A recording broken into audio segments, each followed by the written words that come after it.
otro sistema, ¿no? Sistema urinario, y a terminar lo que es retroperitoneo. Ya hemos visto región suprametabólica, falta retroperitoneo, y en la pelvis pues hemos hecho alusión a los órganos que son pélvicos. El retroperitoneo, ¿qué es? Ya lo vimos en la primera clase, es esa región que queda adosada a la pared posterior del abdomen, que está por detrás de la hoja del peritoneo, ¿verdad? Por eso se llama retroperitoneo. Recordemos los órganos que se encuentran. ¿Qué órganos se encuentran en el retroperitoneo? Las glándulas suprarrenales, los riñones, uretra, la vía urinaria hasta los uréteres, o sea, sistema pielocalicial, uréteres, aorta, vena cava inferior, y el duodeno en su segunda, tercera y cuarta porción. Esto es el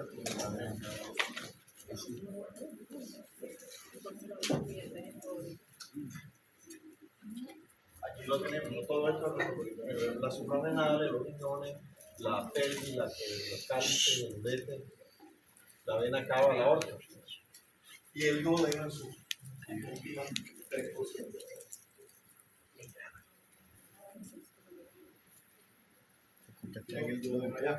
La primera porción del duodeno, ¿a qué región pertenece?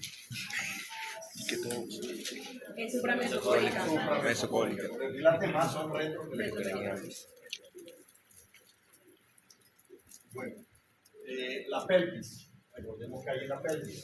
En la pelvis tenemos pues todo lo que está en las fosas ilíacas y en el epigastrio, ¿verdad? O sea, repasemos a ver ciego y apéndice, si es una mujer, ovario y trompa derecha, la vejiga y la próstata en el hombre, la vejiga, el útero, la vagina, el recto, los dos sexos, las vías espermáticas en el hombre. Esos son los elementos de la pelvis. Ahí tenemos. Entonces, la pelvis siempre, en las preguntas de residencia y de todo lo demás, siempre le preguntamos cómo están organizados los órganos desde el pubis hasta el sacro. Uno dice, bueno, arranquemos, pubis. Sigue luego la vejiga. ¿Verdad? Si es una mujer, útero, vagina, recto y el sacro. Esa sería la secuencia, ¿verdad? Repito, pubis, vejiga. Pues en el hombre no ponemos, sino sigue recto y sacro. En la primera está el útero y la vagina más abajo. Detrás está el recto y por último está el sacro. Sería la secuencia. ¿El nombre es pubis, vejiga? Pubis, vejiga, la mujer. El recto, sacro. Quitamos el útero, la vagina. Bueno, esos son los órganos pélvicos de adelante hacia atrás. Bueno, otra cosa que se habla en el retroperitoneo son los compartimientos. En urología, pues a los urólogos les gusta que ustedes se sepan esto, ¿no? ¿Cuáles son los compartimientos que hay entre los riñones y los demás órganos de los demás? Los compartimientos son estos: espacio pararenal anterior, espacio pararenal posterior y espacio perirrenal. Entonces, mírenlo aquí. ¿Qué se llama espacio pararenal posterior? El que queda detrás de la hoja posterior de los riñones, que ahorita vamos a ver, o sea, pegado a los músculos. Ese se llama espacio pararenal posterior. ¿El espacio perirrenal cuál es? El que queda entre la cápsula renal y la cápsula fibrosa. Este se llama espacio perirrenal y está involucrada la aorta y la vena cava. Y el espacio pararenal anterior es todas las vísceras que quedan delante de la hoja anterior de la cápsula fibrosa de los riñones. Entonces, y ahorita cuando veamos las cápsulas, pues volvemos a hacer esta siguiente. En todo caso, entre los riñones y los órganos vecinos hay tres espacios, ¿no? Que es la idea que debe quedar. El pararenal posterior, que queda detrás de la hoja posterior de la cápsula fibrosa. El perirrenal, que queda entre la hoja fibrosa y la cápsula renal propiamente dicha. Y el pararenal anterior, que queda delante de la hoja anterior de la cápsula fibrosa. Ya ahorita lo vemos con más detalle.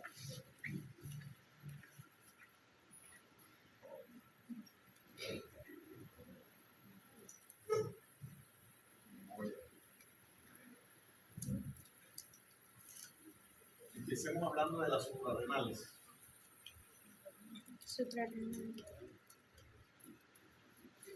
Bueno, lo primero que vamos a hablar es de las glándulas suprarrenales. Sabemos que son dos pequeñas glándulas que se localizan en los poros superiores de ambos riñones, ¿verdad? Dice que la derecha es triangular, la izquierda es semilunar. En todo caso de las suprarrenales nos vamos a aprender que tiene dos zonas. La zona externa se llama corteza y la zona central se llama la médula suprarrenal. Ya histología seguramente les habló que la corteza tiene tres zonas: la zona fascicular, la zona glomerular y la zona reticular. Aquí están: zona glomerular, zona fascicular y zona reticular. La glomerular nos aprendemos que produce los mineralocorticoides como la aldosterona. La fascicular produce los glucocorticoides como el cortisol. La zona reticular produce las hormonas sexuales, principalmente andrógenos, como la testosterona. Esas son las tres funciones de la corteza suprarrenal. Y la médula produce las catecolaminas, es decir, la adrenalina y la noradrenalina. Eso es lo importante en glándulas suprarrenales, ¿verdad? Que es la glándula que regula las situaciones de estrés, básicamente, ¿verdad? Cuando nosotros estamos asustados, ustedes lo asustan, que se les ponen los pelos de punta, esa es la adrenalina que libera la suprarrenal. Es una situación de alarma, de estrés.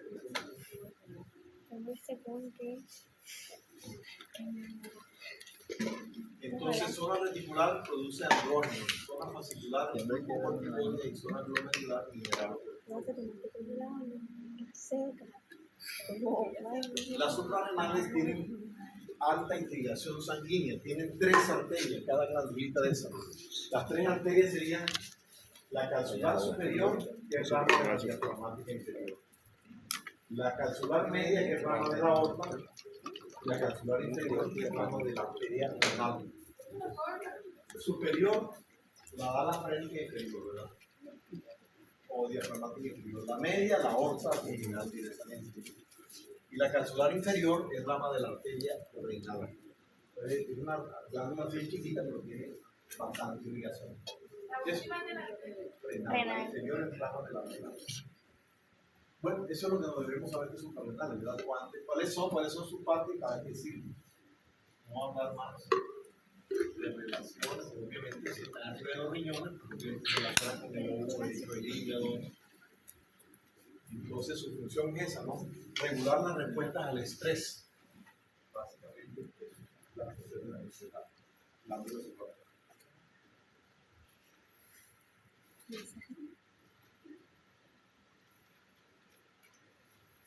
Ahora sí, veamos los riñones. Los riñones, primero, pues, nos aprendemos para qué sirven los riñones. ¿Qué traían aprendido ustedes? ¿Qué hacen los riñones? Filtran la sangre. ¿Cómo? Filtran la sangre. Ya no vamos a volver a decir eso. ¿Verdad? Los riñones lo que hacen es excretar productos metabólicos de desecho y de sustancias ingeridas a través de la orina. ¿Verdad? Excreción de desechos metabólicos a través de la orina. Bueno, la orina se produce mediante tres mecanismos básicos, que son la filtración, la reabsorción y la secreción. Nos quedamos cortos si decimos que los riñones filtran la sangre, porque haciendo filtración de la sangre ya van a ver ustedes lo ineficiente que es el proceso de filtración. Se requieren de otros dos procesos para que los desechos se eliminen con una rata de eliminación adecuada, ¿no?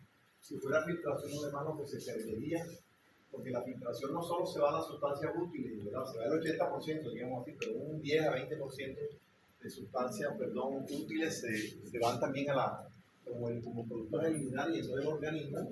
El riñón, la nefrona, pues tiene otro mecanismo que se llama reabsorción, que recupera lo que se va, que no se debe ir en el filtro. Y la secreción, pues, es el mecanismo perfecto. La secreción elimina solo desechos, pero en la parte distal del tubo. Sí. Porque nosotros cuando tomamos mucha agua nos daña las venas. Pues porque aumenta el volumen circulante, obviamente aumenta la filtración y aumentará la producción. Bueno, esa es la primera función de los riñones. ¿Cuál es? Producción de la orina para eliminación de desechos. Esa es lo que uno dice, ¿verdad? ¿Y cómo hace para producir la orina? Ahí sí dicen ustedes, no solo la filtra, sino que reabsorbe y secreta. Ahora sí está completo el proceso.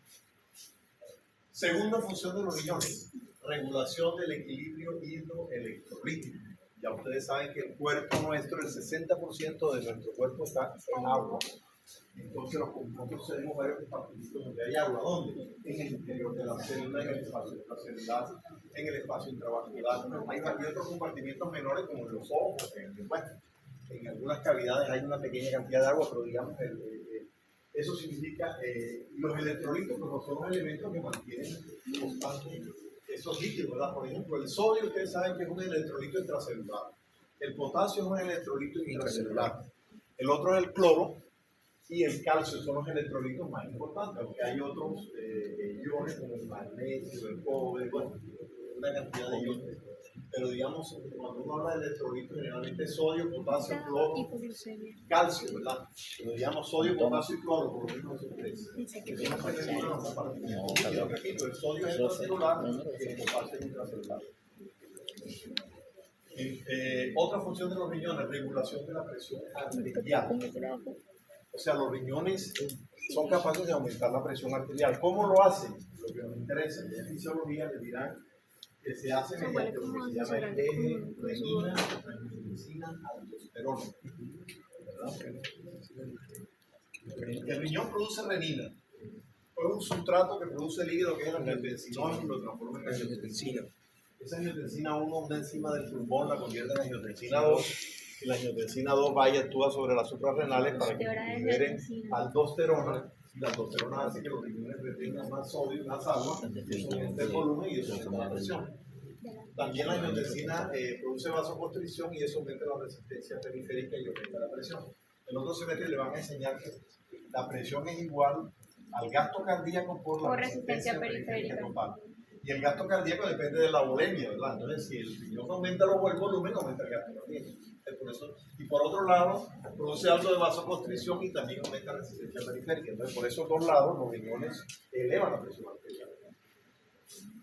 Tercera, cuarta función, regulación del equilibrio ácido-básico. Ya lo hemos dicho, ¿no? Los riñones, nosotros tenemos un pH, ¿cuál es? 7.36, más o menos 3, más o menos 4 se mantiene constante, ¿verdad?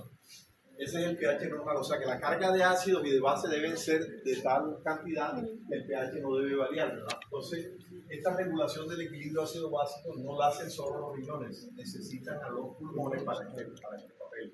O sea, regulación del equilibrio ácido básico en compañía de los pulmones, por lo que no le hacemos para que no se nos olvide.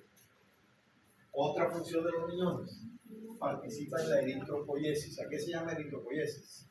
Formación de glóbulos. Y maduración de los glóbulos rojos. ¿Quién produce los glóbulos rojos? La médula. La médula de los huesos anchos, de los huesos largos, ¿verdad? Exacto, él estimula las células formadoras de colonias, esa allá arriba, y se produce la serie roja, la serie blanca y los preacariocitos, ¿verdad? La sustancia que produce los riñones es la eritropoyetina, que actúa directamente sobre los huesos para que produzcan y maduren los glóbulos rojos. Otra función de los riñones es la activación de la vitamina D. La vitamina D en la forma de vitamina D no nos sirve para nada. Se tiene que sufrir un proceso de hidroxilación, o sea, transformarla en esta forma, que es la forma activa. 1.25 de hidróxido de vitamina D3, esa es la que sirve.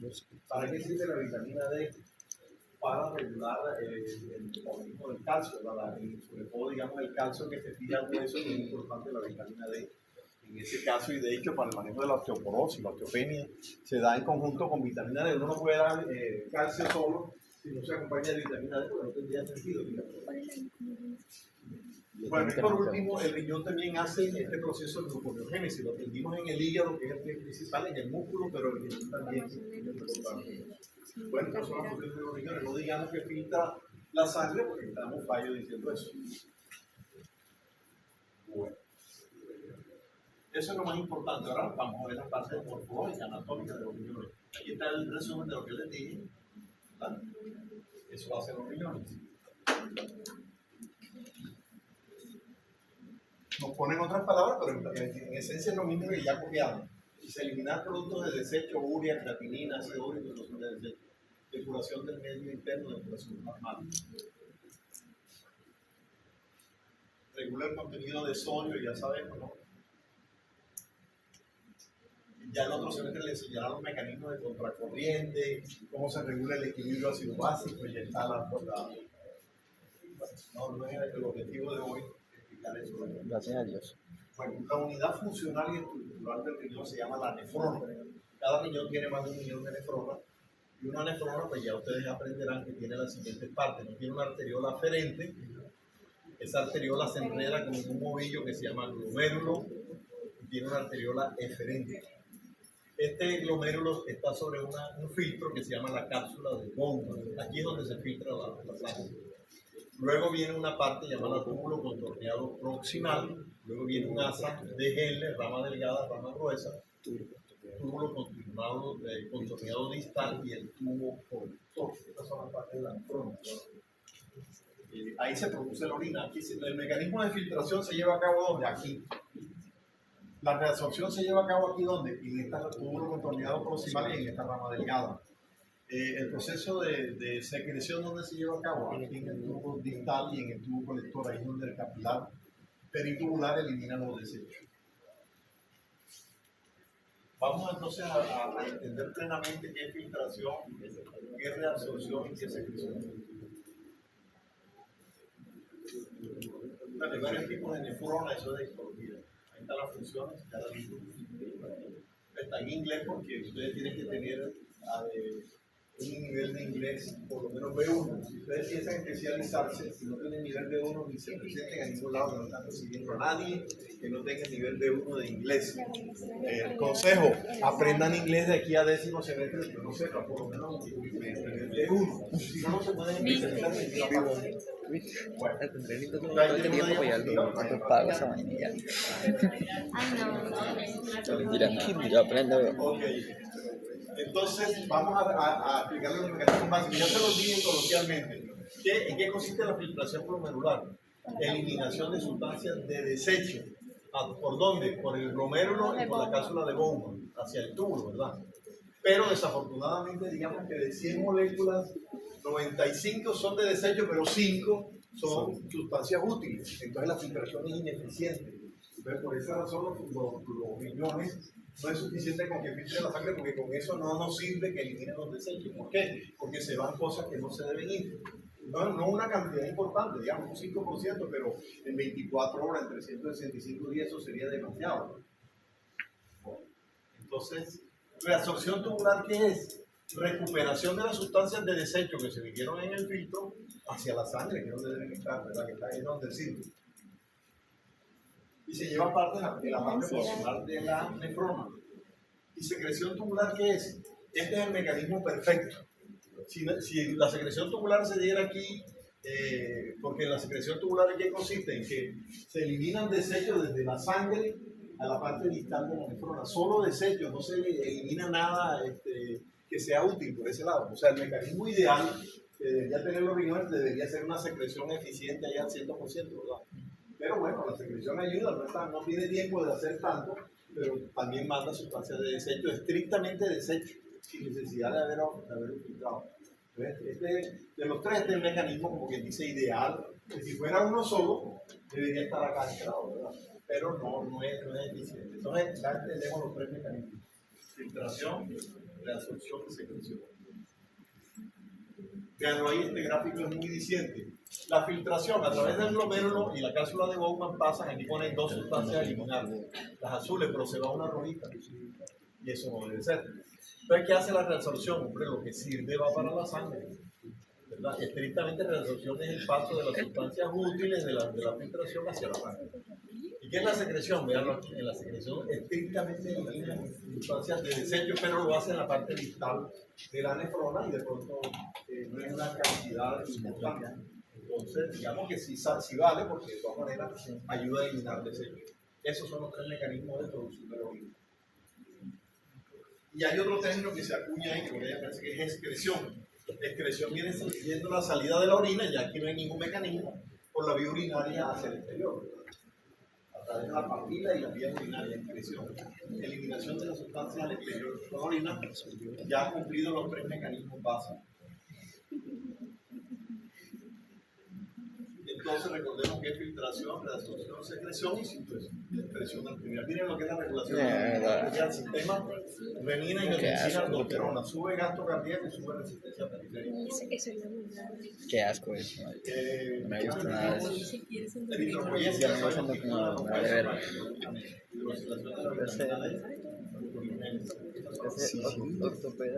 Ya en histología le van a enseñar el aparato que está la mácula densa, porque no Eso sí. No. Y te de por todo. No. Lo que pasa es que estoy chiquita para sí, sí, ¿Sabes qué es lo chévere que te toca un turno de 22 horas ahí de trauma y Ahora puro? sí. ¿Qué son los riñones? Son dos órganos macizos que tienen forma de un frijol, de una judía, derecho, izquierdo, que están entre las últimas vértebras dorsales y las tres primeras lumbares. El riñón derecho está más bajo que el riñón izquierdo. ¿Por qué será? porque tiene el hígado. Por la esencia del hígado. Siempre El todo riñón izquierdo, derecho baja hasta L3 más o menos. Cada riñón tiene dos caras que son convexas, una anterior y una posterior. Tiene dos polos. El polo superior donde está la glándula suprarrenal y el polo inferior. Tiene dos bordes.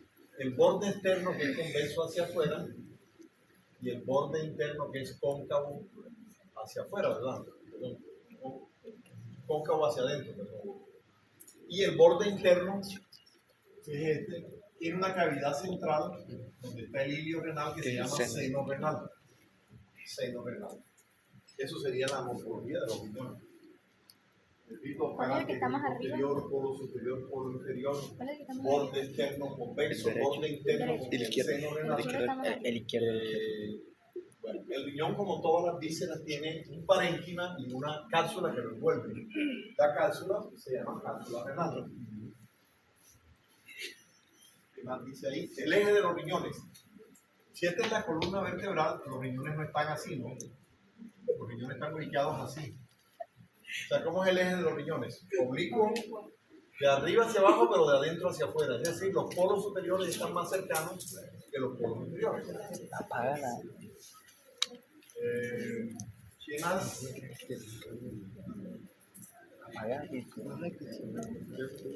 Los medios de filiación de los riñones. Los medios de filiación de los riñones son, tiene la cápsula renal, cápsula fibrosa y dos cápsulas adiposas. Vamos a enumerar. Los medios de filiación de los riñones son Cápsula la cápsula renal, La cápsula fibrosa y dos. la cápsula adiposa del riñón, vamos a ponerle el nombre, y la cápsula pararrenal o de Gerota. Cápsula renal, cápsula adiposa del riñón, ese nombre completo. Cápsula fibrosa y cápsula pararrenal o de Gerota. Gerota se escribe así.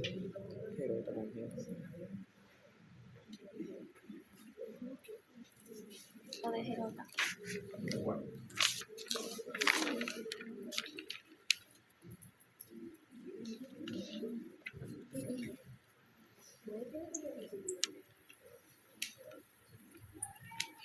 Bueno,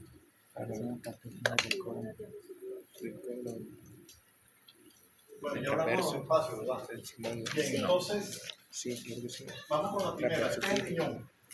Tiene una primera cápsula que aquí está de amarillo. Esta es la cápsula renal. ¿De acuerdo? Entonces, sobre la cápsula renal, sobre la cara anterior y posterior del riñón, hay una cápsula de grasa, ¿verdad? Que cubre tanto la cara anterior como la cara posterior y que está pegada a la cápsula renal. Esa cápsula de grasa que hay se llama cápsula adiposa del riñón. Está adherida al riñón tanto por la cara anterior como por la cara posterior a su cápsula renal. Luego viene otra cápsula que aquí está en verde. Se llama cápsula fibrosa. Esta sería la cápsula fibrosa.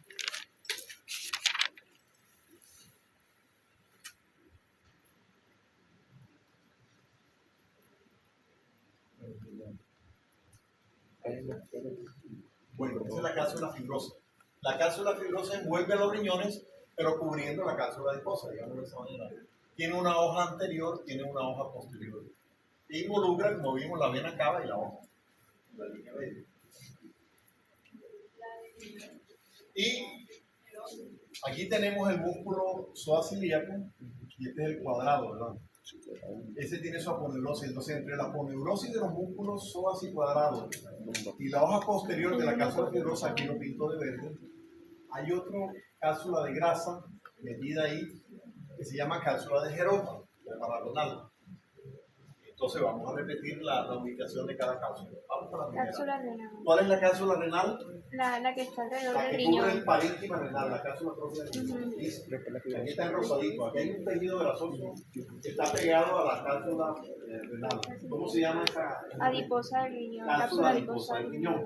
Y en la línea media está la vena cava y la otra. Luego hay un saco que cubre eso, ¿verdad? La cápsula Está pegado a la prerrenal. cápsula adiposa. La prerrenal. Perdón, cápsula fibrosa. Tiene dos Ah, hojas. fibrosa. Hoja anterior o prerrenal y hoja posterior o renal. Esa es la siguiente cápsula. Y luego recordemos que hay unos músculos, psoas y cuadrados, y con eso aponeurosas. Bueno, ahí entre la aponeurosas de los músculos y la hoja posterior de la cápsula fibrosa hay una capa de grasa que se llama como cápsula ¿qué? Adiposa del riñón. De Gerota o pararenal, cápsula de Gerota o pararenal. Pero no, en el examen las preguntas son esas, ¿no? El tejido grasoso que queda entre la cápsula renal y la cápsula fibrosa, ¿cómo se llama? Gerota. Oigan lo que digo. El que queda entre la cápsula renal y la cápsula fibrosa. Adiposa del riñón. Adiposa del riñón. El que queda entre la aponeurosis de los músculos psoas y cuadrados y la hoja posterior de la cápsula fibrosa. Gerota. Para renal. Los espacios. ¿Cómo se llama el espacio que queda detrás de la cápsula fibrosa? Espacio pararenal posterior. ¿Cómo se llama el espacio que queda entre las dos hojas de la cápsula fibrosa? Espacio perirenal. ¿Cómo se llama el espacio que queda delante de la hoja anterior de la cápsula fibrosa? Espacio pararenal anterior. Veamos aquí, ¿verdad? O sea, todas las vísceras están en el espacio pararenal anterior. ¿Qué queda en el espacio perirenal? La cápsula adiposa y los riñones, y en la línea media la vena cava y la otra. ¿Qué queda en el espacio pararenal posterior? La cápsula de Gerota. Para que tengamos en cuenta. ¿Cuáles son los espacios pararenales? Son tres: anterior, perirenal y pararenal posterior. Bueno, esa es otra manera, aquí está. Espacio pararenal anterior, perirenal y pararenal posterior. Entonces, ya ahí quedan explicadas las dos cosas. Entonces, hoja anterior de la cápsula fibrosa, hoja posterior. Estamos otra vez esta parte de aquí. Si yo les digo que la cápsula de Gerota queda entre la hoja anterior de la cápsula fibrosa y los músculos cuadrados y psoas La hoja anterior de la cápsula fibrosa, ¿eso es verdad o eso es mentira? Eso es falso, que queda entre la hoja posterior y la aponeurosis de esos músculos.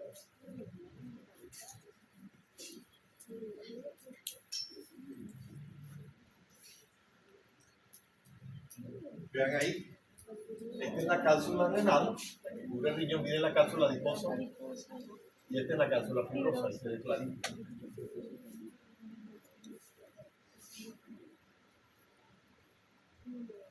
Aquí nos ponen. Entonces, si este tejido grasoso de aquí, ¿cuál sería? Adiposa del riñón. No, Para renal. este es Gerota, aquí está el psoas y el cuadrado, este es Gerota. ¿Cuál es la adiposa del riñón? Esta que está aquí. ¿Sí ven? Sí, ya.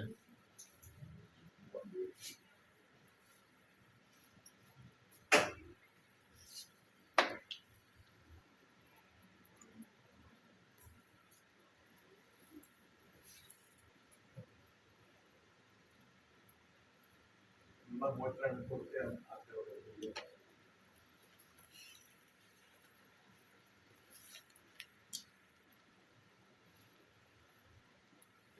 Bueno, entonces, los medios de fijación de los riñones en resumen son entonces cápsula renal. Si no está bien que el tejido conectivo que lo pegan a la aponeurosis de los músculos posteriores. Bueno, hablemos de la generalidad de los riñones. Ya les dije eso, que el eje del riñón es un rinco de dentro a afuera y de arriba a abajo. Un riñón mide 12 por 6 por 3, o sea, 12 de longitud en promedio, 6 de ancho y 3 de espesor. Pesa 125 a 140 gramos. Son de color rojo café y de consistencia firme. Entonces, por eso. Los medios de fijación ya los vimos cuáles son. No sé. Lo dije por decirlo. Se aprovecho por el cuadro. Decíamos que el riñón izquierdo está más arriba, no llega a la costilla 11 y el riñón derecho llega a la vértebra L3. Uno está más elevado que el otro, ya ustedes le dijeron por el hígado, correcto. Aquí más o menos. Ahí está el gráfico.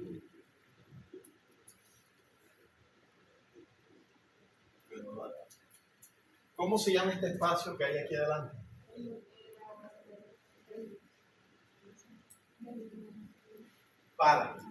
Pararrenal anterior. ¿Cómo se llama este espacio que hay aquí atrás? Pararrenal posterior. ¿Y cómo se llama este espacio que está aquí, donde están metidos los riñones? Y la vena cava y la aorta. Esa es Perirrenal. renal. Pararrenal anterior, perirrenal, pararrenal posterior. Renal perirenal. ¿Qué queda en el espacio pararrenal anterior? Todas las vísceras que están delante de los riñones. ¿Qué queda en el espacio perirrenal? Los riñones, su cápsula adiposa y la vena cava y la aorta. ¿Qué queda en el espacio pararrenal posterior? La cápsula de Gerota. Ya. Bueno.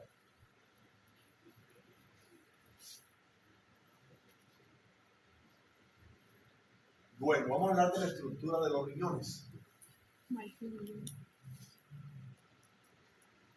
Los riñones estructuralmente se componen de dos zonas, de dos partes.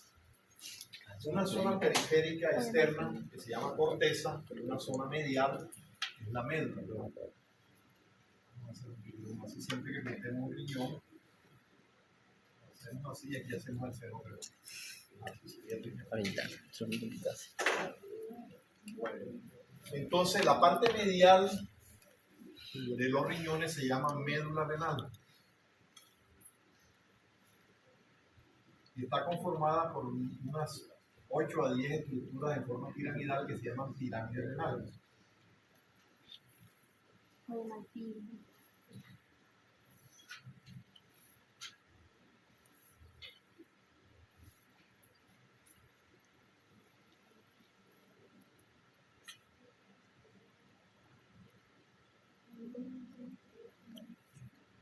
Entonces la parte medial se llama la médula renal. Y la médula la componen las pirámides de Malpighi o pirámides renales, sencillamente.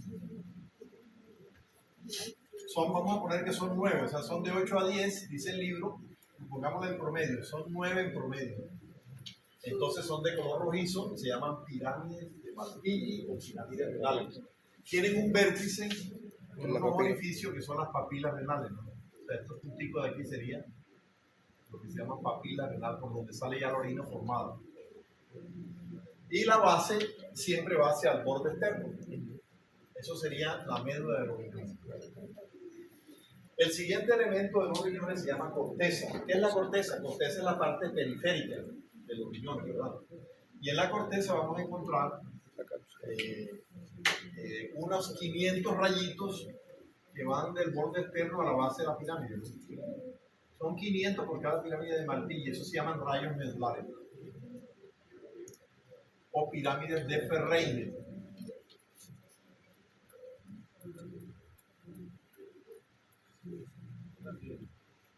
Pirámides de Ferreira o sencillamente rayos medulares. Ahí está, son el número de 500 por cada pirámide de Malpighi. ¿Dónde los encuentran? Entre la base de la pirámide y el borde externo. Ahí están unos rayitos. Son cortezas. La primera parte de la corteza se llama rayo medular o pirámide de Ferreira. Entonces ustedes en su gráfico ponen ahí el nombre pirámide de Ferreira o sencillamente rayo medular. El otro elemento de la corteza se mete hacia la médula, ¿no? Y separa las pirámides de Malpighi. Este tejido que se mete al interior donde está la zona de la médula se llama columna renal o columna de Bertini. ¿Qué son las columnas renales? Son el tejido cortical que se encuentra separando a las pirámides de Malpighi. Columnas de Bertini o columnas renales, lo mismo que esta. Pirámide renal o pirámide de Malpighi. Ustedes de pronto le ponen, ¿qué es esa estructura? Y si no se acuerdan de Malpighi, pirámide renal. Lo mismo que acá. Columna renal o columna de Bertini. Oficial. Bueno. Y el otro elemento que describe el libro es el laberinto, ¿no? Se supone que el laberinto es, o sea, esto está más pegado. Es el tejido que queda aquí, ¿no? El laberinto. que queda entre rayos y rayos, digamos, este tejido intermedio aquí es el laberinto. El laberinto. O sea que la corteza finalmente tiene tres elementos. Pirámides, Las pirámides de columnas. Ferrein o rayos medulares, las columnas renales o de Bertin y el laberinto. Mientras que la médula solamente la conforman las pirámides renales de Martín. Pirámides renales. ¿Qué más? Bueno. Y después siguen las vías urinarias. ¿Qué son las vías urinarias? ¿Qué es una vía? Un ducto. Bueno, en este caso la vía es un conducto ¿para qué? Para la excreción de la orina. Exactamente. Son los conductos que hay que parten de los riñones hasta el exterior para excretar la orina. La médula es solo pirámide de Martín. Ya. Los otros tres elementos, laberinto, columna de Bertin y rayo medular, eso es corteza. Bueno, hablemos de las vías urinarias. Las vías urinarias empiezan con los cálices menores. Los cálices menores son unas estructuras membranosas que se insertan alrededor del vértice de las pirámides renales, es decir, engloban a la papila renal, ¿verdad? ¿Para qué? Para recoger orina. Entonces se sellan, se insertan sobre el vértice de la pirámide para recoger orina. Entonces, esos primeros elementos de la vía urinaria se llaman cálices menores. ¿Cuántos cálices menores deben ser? De 7 a 9. 14. 9, si tenemos un riñón de 9. 18. Okay. Esos cálices menores luego se unen en grupos de A3, vamos a tomar de 9, y forman una dilatación más grande que se llama cáliz mayor. O sea, 3 menores forman un medio. Por lo menos 2, pero vamos a tomar el ejemplo de los 9 y decimos que los 3 primeros se unen y forman uno que se llama cáliz mayor, pero recuerden, un cáliz mayor puede estar formado por 2 cálices menores. Por lo menos, mínimamente, de 2 a 3. Bueno, entonces tenemos un cáliz mayor superior, luego vienen los de la mitad, forman otro cáliz mayor medio y los de abajo. Los 3 cálices menores de abajo se juntan y forman el cáliz mayor inferior. Luego los 3 cálices se unen Y forma la pelvis real. y forman una dilatación ahí a la salida del riñón que se conoce como pelvis renal. Y del cuello de la pelvis renal se origina el conducto que va hasta la vejiga, que son los uréteres, el derecho y el izquierdo. ¿Tú te puedes repetir? Los Entonces, últimos 3 forman la pelvis renal. Y entonces los 3 cálices mayores se unen y forman la pelvis renal. Del cuello de la pelvis renal nace el uréter que se desemboca en los ángulos laterales de la vejiga. Bueno, a esta pelvis con estos cálices, a eso se le acostumbra llamar en medicina el sistema pielocaliciano. Un urólogo le va a reportar a ustedes un urotac. Dice que hay un cálculo, hay una dilatación del sistema pielocalicial con un cálculo coraliforme metido en los 3 cálices mayores, por ejemplo. Esa es la definición que tuvo. Dilatación del sistema pielocalicial con obstrucción de los 3 cálices por un gran cálculo coraliforme, por ejemplo. Bueno.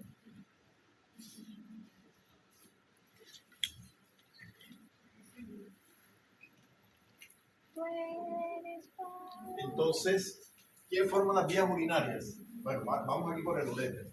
Esto va hasta la vejiga y la vejiga tiene un conducto excretor que es la uretra. Y tiene un orificio que es el meato urinario. Entonces, ¿quién forma las vías urinarias? Empecemos. Las vías urinarias están formadas por cálices menores, cálices mayores, pelvis renal, uréteres, vejiga, uretra y meato urinario. Eso se llama vías urinarias. Vejiga, uretra. O decimos también, las vías urinarias la forman el sistema pielocalicial, los uréteres, la vejiga, la uretra y el meato, que es válido también. Entendiendo el sistema pielocalicial como todos los cálices menores y mayores por la pelvis renal.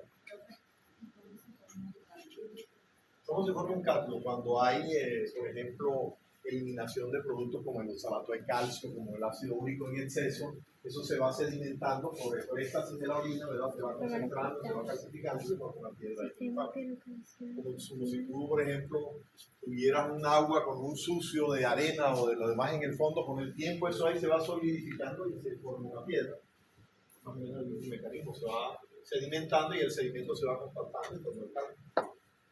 Hay cálculos de ácido úrico, de oxalato de calcio, de hidroxiapatita, bueno, en realidad el más común es de oxalato de calcio y de ácido úrico. Bueno, entonces vías urinarias, ¿no? ¿Quién la forma? Ya eso es la idea de la... Bueno, movemos eso para ver las diapositivas. Vamos. Pone dibujito. No hicieron el dibujito. Sí, no, que pero parcial, parcial. Eso, y lo hacen más bonito. Va a ser bonito en la casa. Lo estudian ahí. En la próxima clase, pues ya hoy, por ejemplo, todos deben saberse la irrigación del estómago, del polvo, las vías biliares, la circulación hepática, la división anatómica y funcional del hígado, las funciones del hígado. Ahorita vamos a mirar la verdad. Entonces ya vamos a ver. Sí, profe.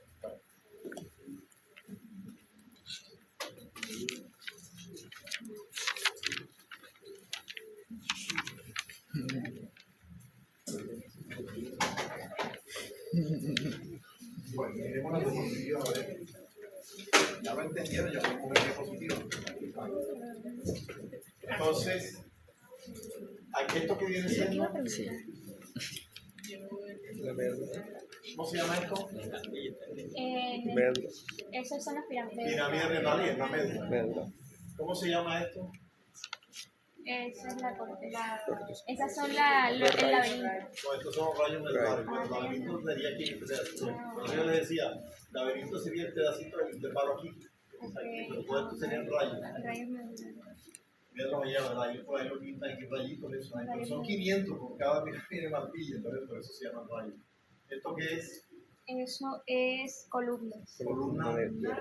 renal o de vertiz, si no se acuerdan el nombre. ¿Qué es esto? La papita. Eso es Cáliz cáliz menor. Miren que aquí menor. hay tres, vean, y aquí está un cáliz mayor. Aquí ponen dos, Dos. cáliz mayor medio, y aquí ponen dos, aquí pusieron 7. Por lo menos tienen que ser dos o tres. Yo les puse el de 9 para que fueran de 3. Pero no hay 3 cálices mayores, esto es lo normal, pero hay una cantidad de variantes anatómicas también. Esta es la pelvilla, que es el derecho. Bueno. Veanlo ahí, lo ponen de 7. Cáliz mayor superior, el cáliz mayor medio y cáliz mayor inferior, la pelvis y el pecho. Entonces, ¿qué es esto? Esas son las columnas.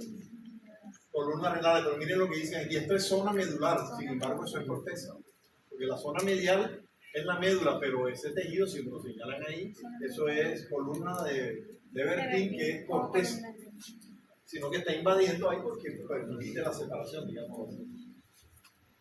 Vena renal y arteria renal.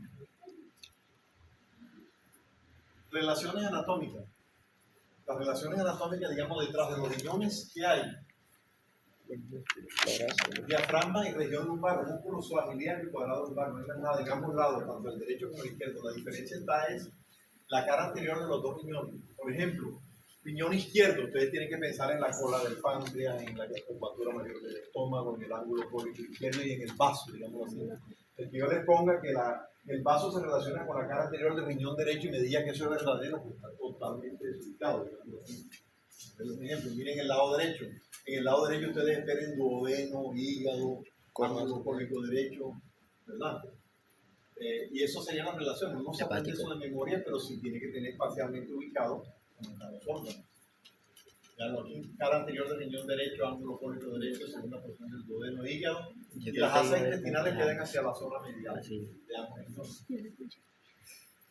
Veanlos ahí donde aparecen las impresiones en los riñones de todas las áreas que hay, área hepática, duodenal, área cólica. Los vasos sanguíneos. Si tenemos la vena cava del lado derecho y la aorta del lado izquierdo, la longitud de los vasos, por analogía, ¿cómo sería? A ver, si la aorta está del lado izquierdo, ¿qué arteria debe ser más corta? La del lado izquierdo. La del lado izquierdo. Si la vena cava está del lado derecho, ¿cuál vena renal debe ser más corta? La derecha. La derecha. Lo contrario, ¿cuál debe ser más larga? La izquierda, y en las arterias hace lo mismo. La derecha es más larga que la izquierda porque la columna aquí está en la línea media, ¿no? Entonces, la longitud de los vasos casi siempre es sentido común, digámoslo así. Eso para qué sirve. Irrigación de los riñones. Y así que la derecha. La hipófisis, el hígado y los riñones son los órganos que tienen irrigación que se llama irrigación portal. Es un sistema portal. En histología seguramente les han dicho, va una red capilar, entra nuevamente y sale una segunda red capilar por allá por el otro lado. Eso es un sistema porta. En el hígado tenemos el sistema porta hepático, la hipófisis porta hipofisiario y los riñones se llama Porta sistema renal. porta renal. Bueno, ¿quién irriga los riñones? Las arterias renales, que son ramas viscerales de la aorta abdominal.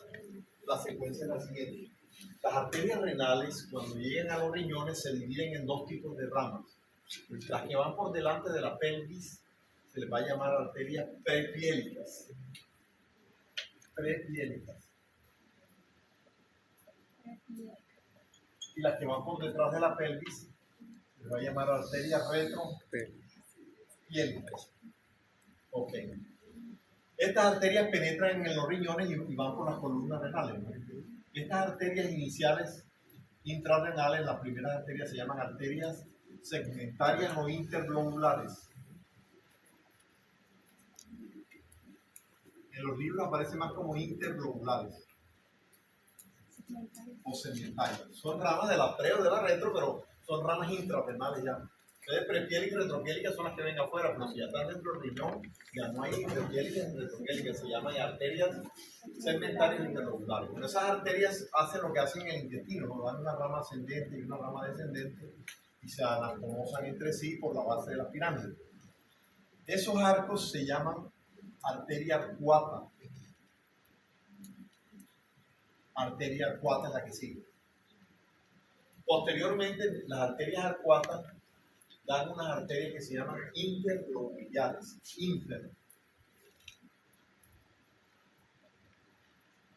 Interlobuliares. Esa arteria interlobuliar da una arteria más chiquitica que se llama arteria intralobuliar.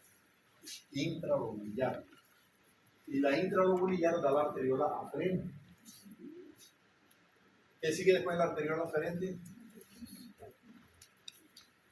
En la nefrona, que sigue después de la arteriola aferente, metido en la cápsula de Bowman. ¿Cómo se llama? No, el ovillo, el penacho, el glomérulo. ¿Y qué sale del glomérulo? La arteria aferente. La arteriola eferente. Bueno, la eferente da un vaso arterial que se llama arteria recta, arteriola recta. La arteriola recta es la que va a hacer la secreción no tubular, básicamente, ¿verdad? Y luego la arteriola recta se capilariza y forma el extremo venoso ya del capilar, ¿de acuerdo? Ese es el sistema porta renal. Repitamos. Arrancamos con la arteria renal. ¿Qué sigue? Arteria renal. Prepiélica. Arteria. No. Después de la renal, ¿qué viene? La segmentaria. No. La prepiélica. Prepiélica y retropiélica. Retropiélica. Ahora vamos con intrarrenalmente.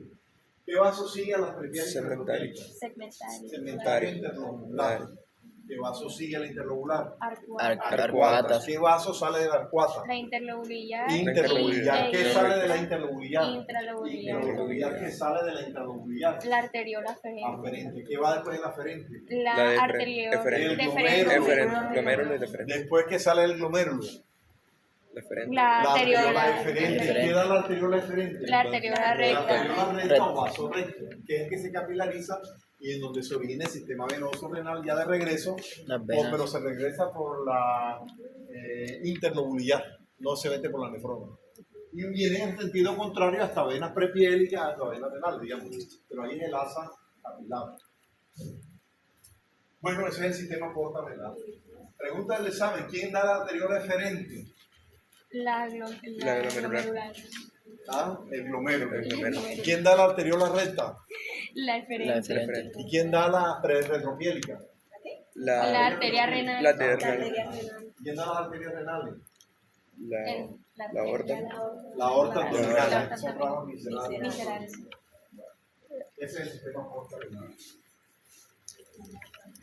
Ahí están, vean, ¿no? Entonces, ¿esta arteria cuál es? Arcuata. ¿Cómo? Arcuata. Arcuata. ¿Y esa cuál sería? La prepiélica. No. Interlobuliar. Segmentarias son estas. Bueno, estas son segmentarias o interlobulares. Estas son las acuatas y por lo menos estas son las interlobulares. Ya las demás sí con el microscopio.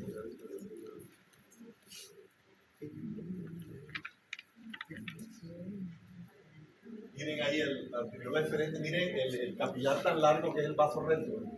Después que se forma el vaso venoso.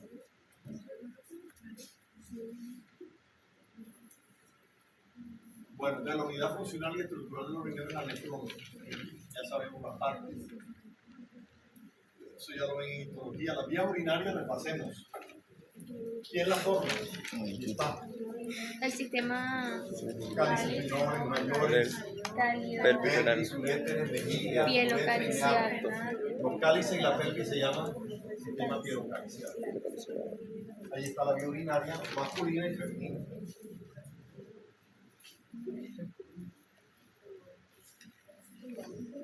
Bueno, ya sabemos que los cálices menores se insertan alrededor de la pelvis y la pirámide, alrededor de la familia. Los mayores resultan de la unión de los menores, de los 2 o 3 menores. La pelvis es la unión de los cálices mayores. ¿Qué más dijimos? Los uréteres son los tubos que conducen la orina desde la pelvis hasta la vejiga. Ya esto en histología le enseñará las capas de músculo que tiene. Eso tiene un movimiento peristáltico que lleva la orina de arriba hacia abajo. Bueno, miden más o menos 25 o 30 centímetros cada uretra y desembocan en los antros laterales de la orina. Laterales superiores de la orina. Ahí está el sistema de fuerza de nada. Y la seco pendiente.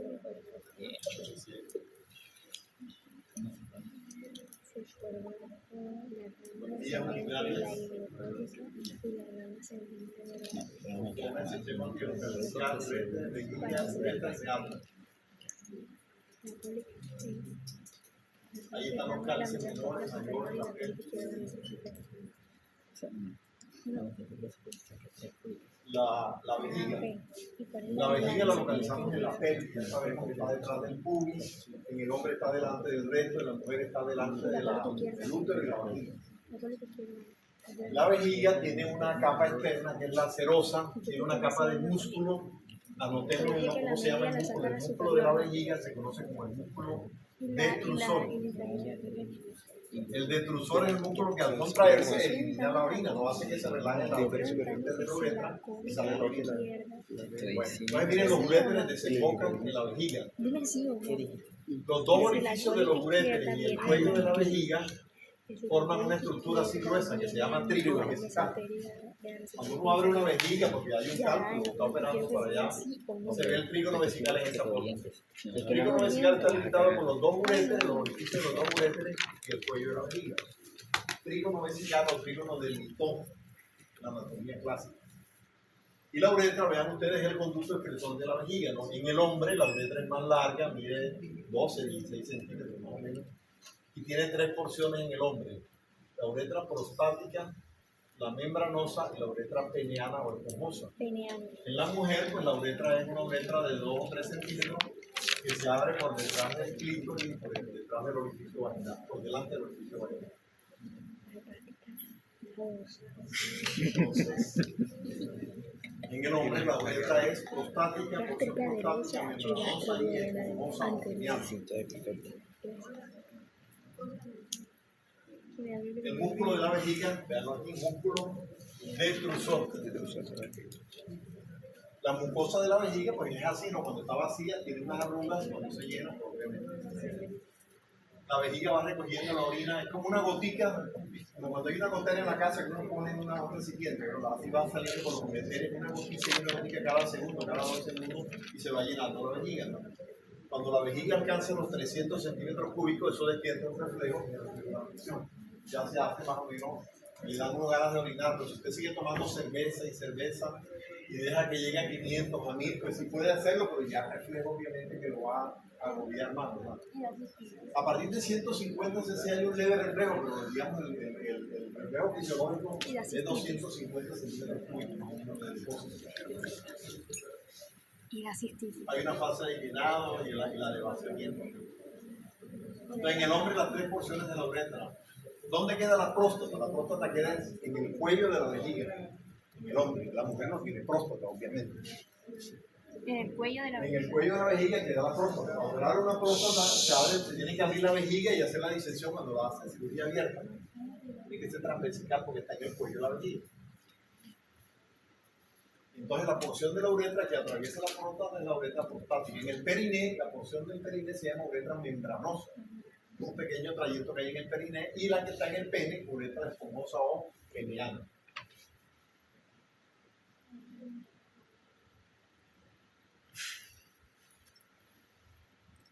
Dice que la mujer mide hasta 3,5 centímetros máximo.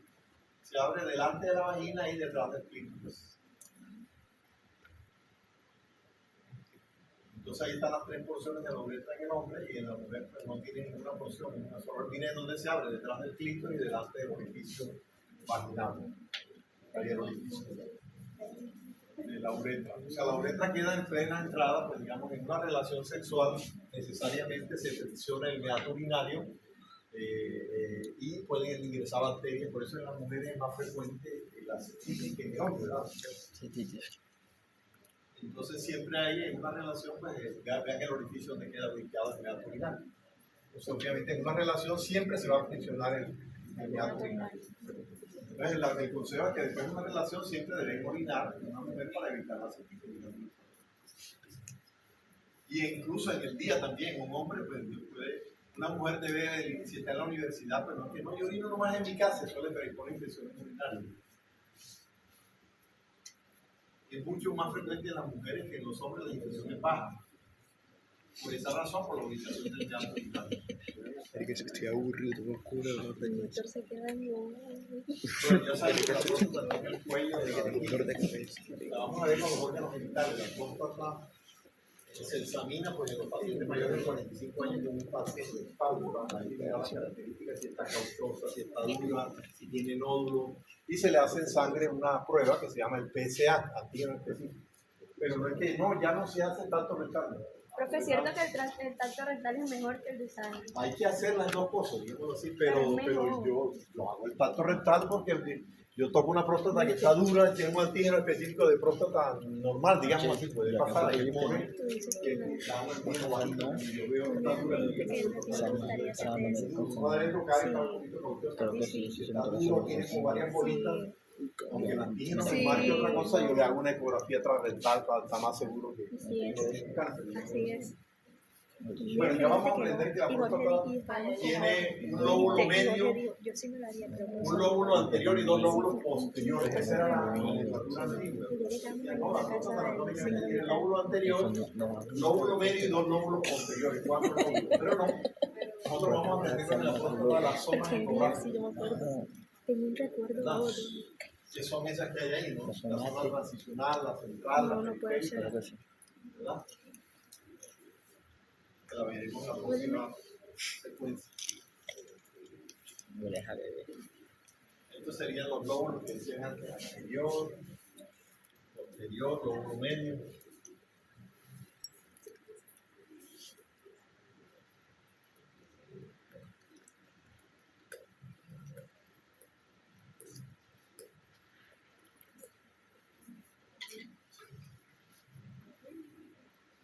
La ubicación del meato urinario, la uretra masculina, bueno, y eso sería, eso es lo que vamos a pasar la referencia. Vamos a preguntarle el sistema digestivo. ¿Por qué te ríes, Salvador? Salvador, Porque todo el